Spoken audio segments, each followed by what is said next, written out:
Okay, correct. Assalamualaikum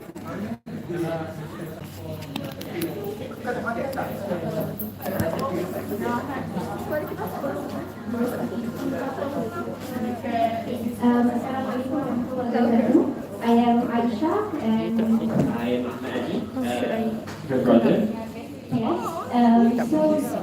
Today we thought that we could just so because this is impromptu, we just heard about it and thought that we would say something from our own experience about mental health, especially being students.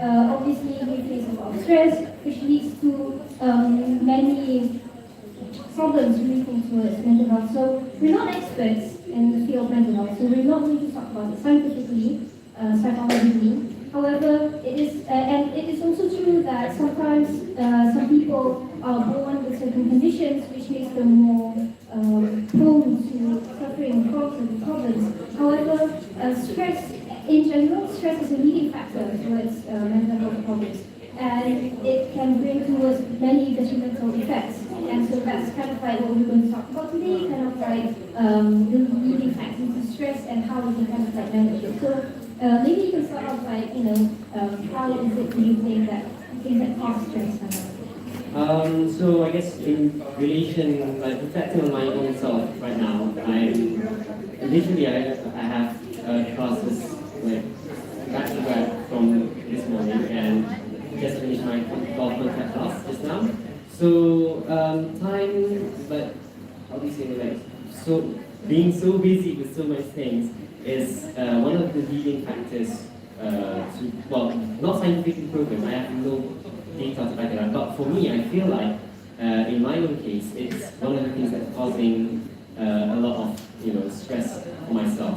So a lot of this requires a lot of thinking and picking the right thing to do. Right choices, making the right choices, whether selecting, what you should prioritize, what you should, pick in your life, making life choices in general. So that's one of the things that for me is very hard to make because I don't know what's the right thing to do. We all would know what's the right thing to do until we end up with the result. And even with we think that's the result, like we think, okay, so it's actually bad to do this. It turns out, at the very end, what seemed bad at first wasn't that bad at all. So for me, it took me a long time to face that, to accept whether how to deal with this kind of situation early on. But with all the things that's been going on in life, I feel like one of the things that has helped me to go through this is accepting that, first of all, none of us are perfect. So we will definitely be making the wrong choices again and again as we go on. Now, in order to make sure that we do not make the wrong choices, it's very hard to say, but what's important is that we try our best and we learn from the mistakes that we've done in the past. So I feel like in my case, there has been many times that I do not learn from my past mistakes, but that's kind of where I will try to put a bit of measurement. Okay, so what else should I do? So for example, back during my time in CFS, no, let's go back to my time in SEM. I thought that I was, putting the right priorities in my studies, studying well enough while at the same time putting, enough resting time for myself. But it turns out later on that no, that's not really what happened. So I tried to fix myself during CFS, and I felt like I was doing enough. But no, during my first semester I wasn't doing enough. During the second semester I was doing enough, and during my third semester I really wasn't doing enough as well. And even over here, it's still a work in progress. I guess in this case, you can kind of like see two leading factors in towards what you're kind of like trying to say. Where there's on one hand there's the mindset of like when you have a certain mindset, it can make certain situations more frustrating, which leads to more stress. And also because when you're already stressed out, sometimes it makes it harder for you to make certain decisions, and that can perhaps slow your progress. And that obviously when you have so many due dates, kind of like lining up, that kind of makes you very frustrated. And when you're frustrated, it makes it even harder for you to meet those due dates. So it's kind of like a snowball, effect. And so I guess one of the most important things that can be seen, as like how you guys are trying to say, is that we should be trying to manage our time properly. But that's always a question that we often ponder on, but we can never find exactly the way we manage our time. There's so many guides, like making bullet journals, schedules, yes. But it's always so hard for you to keep up with that, especially when there's those last minute changes on things, and it's very quite difficult. So there's no definite answer towards it. But then I think one of the things that personally have helped me, which I'm still far from perfect, I still have so many due dates I have, but one of the things that has helped a lot, and I think has can help all of us, is to build healthy habits, which it seems small, but it goes a long way having healthy habits. Which it's true that in a busy life of university students, sometimes quite hard. Something as simple as having a few minutes to yourself to just sit down and reflect on your day. Think about what positive things have happened, what can improve, what can you learn from your whole day, not just in the sense of like learning academically, but learning like how do you say, like spiritually and helping yourself. It's something that's so hard to do because we have such limited time. However, sometimes we could try to find these little moments, like for example, when I'm waiting for the bus, because I live at Mariam, so I have to wait for the bus. So when I'm waiting for the bus, those are some of the moments I try to steal and write down something. You kind of like just think, or when I can't fall asleep. Sometimes when you have so much stress, I think that's one of the things that can help. When you have so much stress in your head, sometimes it helps for you to say it out, and sometimes you do not. It's often that we do not know who to say it out to. Or it's something that's so personal to us that it feels scary to tell someone else. So sometimes you can write it out. You can write it in your own journal. Sometimes I translate it into poems. Some people write it out in art, like painting. It works for some people. So you kind of like have a means to express it. So I think like that kind of like, helps out in kind of making that stress. But again, although you have it, what do you think? How do you think habits help? I think first of all, habits build attitude. What you do often, what you do on a daily basis, what you do on an hourly basis, in fact, is what's going to set your mindset. So having the right mindset is one of the most important things, and this will help a lot in making sure, for example, in the sense of habits, one of the things that we as Muslims are told to do is to pray, perform salah every 5 times a day. So this builds the habit. This habit that we're building will build the attitude of discipline, temporal discipline. So we will have a sense of a good sense of time where we will think, okay, this much time has passed during the day. We have to do this every single. But I recently only the home science from the day. Actually, I read that so well because especially now that there's so many assignments due, I go to the library and sit down and it's like Zuhur. So you go and saw that Zuhur at the masjid. Then you go back to the library and then like just kejap, just suddenly it's already asar, and it's like what? But that kind of like actually helps me because sometimes when you sit down to do your work, sometimes you don't really do your work all the time. You're kind of like distracted with other things. When it's like so soon after that it's asar, it kind of like makes you go like, oh wait, time is crossing by. It kind of like keeps. And actually, it also actually, I think it also keeps you in check because one of the problems that I have, and I think you have too, and you have, and some of us may have, is that sometimes we get lost in our work and we forget to do things like eating, checking in on ourselves. I think Solar provides a break that's not just, one is like remembering your time and stuff like that, but then it also provides a break for us to think about ourselves, reflect ourselves, and kind of connect ourselves with Allah, which is essential for everyone, regardless of age or postcode, etc. Yeah, sorry. Yeah, that's because it's in line with what I was going to say. And also, regarding the break, yeah, if you can see the timing, well, it's a bit different for us students, but for people who are working, for example, the timing for each time of prayer fits well with our work schedule. We have like subuh that wakes us up very early in the morning to get us fresh in during the day, and then we have zuhur, which is nicely placed during the lunch break, and it's a good refreshing moment to, alright, you've done your work during the day, and now you take a break, check on in on yourself again, because as we're supposed to do, no, sorry, the salah is not only a mere prayer or spiritual, religious ritual. It's also a time of reflection. That's when you will look back on yourself, how much you've done, get to know yourself better, in fact.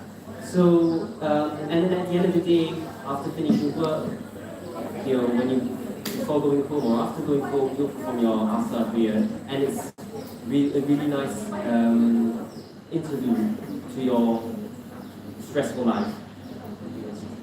Are you sorry, sorry. Oh, Okay. So, but then it's kind of like, how it is like as students, how we ourselves face it, and how we can kind of like manage it. Of course, it's not perfect, and we've all tried these before, and it's still far from actually working.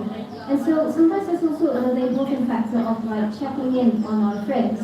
Again, we're talking about situations where specifically mental health in the sense of like in a more general sense, because again, there are some times when certain individuals can have certain conditions, and it's nothing to be looked down upon. When certain people have certain conditions, it makes it harder for them to manage stress. We have problems like depression or anxiety, and sometimes, for example, like if people with autism. In general, when we say autism, we can kind of like see a person who's autistic. However, there are people who are, they call it high functioning autism, or some people also call it Asperger's. These people, they kind of like blend in with others. The autism doesn't, the stereotypical autism symptoms that people see does not translate so overtly. And so, but these people that are like, they themselves are not autism, and when they are more prone to having depression and anxiety, and kind of leads to a problem. So I think that's where checking in on our friends are very important, to always be mindful that everyone is facing certain sort of stress and not like taking that egoistical aspect of themselves away. However, it is also important to highlight that sometimes you cannot, however much you love your friends, sometimes you can't help them. Not in the sense of like you should give up on them, but sometimes you alone do not have the expertise to help someone else. Because, and the reason why this is so important is because it can be detrimental for you and for the friend. Because there are certain situations like, for example, if you are facing someone who is suicidal, sorry, that's triggering some people, but you can't always help them out. Sometimes you need to look for an expert because you may do something wrong which leads them towards doing certain acts that you don't want. So it's always important for you to refer towards experts in the field, and that is where actually I would applaud. I mean, I do not know how accessible is it in UAE, but I have had a friend or two who I found out to be, to have these natures. And so it was easy for me to refer them towards people who have experiences handling situations. So for me personally, I think this is quite positive thing that we have here in UAE. And how else do you think we can help out friends? I mean, in general, I think on the same direction everything is general advice, making sure you're on track and all that. But one of the most important aspects of it is to make sure that they're also in the right environment. Because sometimes, I'm not saying just saying other people, even ourselves,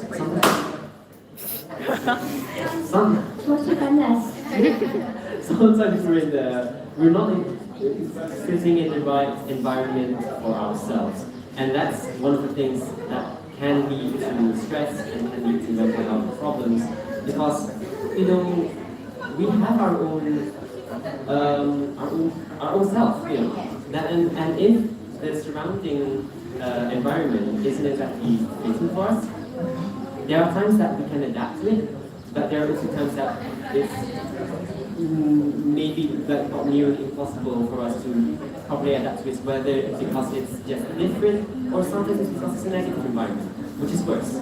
So if you find yourself or you find others in a situation that might not fit them, perhaps if you don't know them well enough, then it might as well leave it. It might be better to leave it to professionals, as mentioned. But if it's not wrong to try to help, and try to give a bit of relief for them, because it's something that's really, it can be damaging, especially over a long run, to be, especially among people who are toxic or just negative in general. And actually, when you talking about like toxic people, it's actually a very sad situation because it's both toxic for you and toxic for the person. Because sometimes with toxic people, if you're not well equipped in helping them, you can make them become more toxic. Is that making sense? it's like making yourself more Yeah, toxic. yeah. I mean, like, suddenly, being included for yourself, it can make the other person become toxic, and that's kind of like a lose-lose situation. Like sometimes you have a sacrifice for something good, but certain situations you kind of have to see it's just matter for both, and that's kind of like when you should try to push them towards a positive environment. And so I think that's like general, basically all that you can say. I mean, first of all, thank you very much for listening, and as also take care of yourselves. Make sure to keep a good check on your own. One takeaway you want everyone to have to take away from this, what do you think? For me, one of the thing that I feel like is the best takeaway would be to learn to appreciate life as it is, because as stressful as it may be, there's a lot of other people who's facing this, and not to put that in a more negative manner, but whatever that, if you've tried hard enough, if you've done your best, whatever that happens is, you can't really help it. It's what goes on, and it must. Also, like you can focus on feeling Yeah. So all that, as long as you try, as long as you've done your best, then you have to believe that what the results of what happens, the end result will be the best for you, as painful as it does seem for yourself. That's all from us, and this is like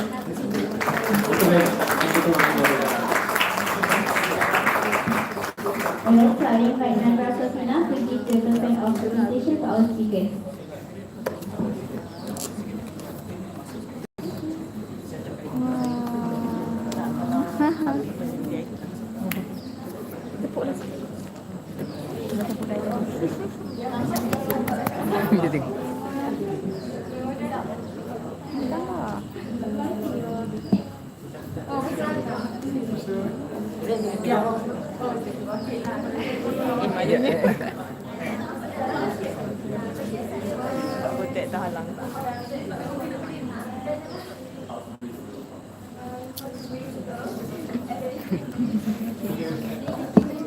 Okay, thank you Ali and Aeshah for a wonderful and the most insightful knowledge that I think we gained from this session. So I think one of the things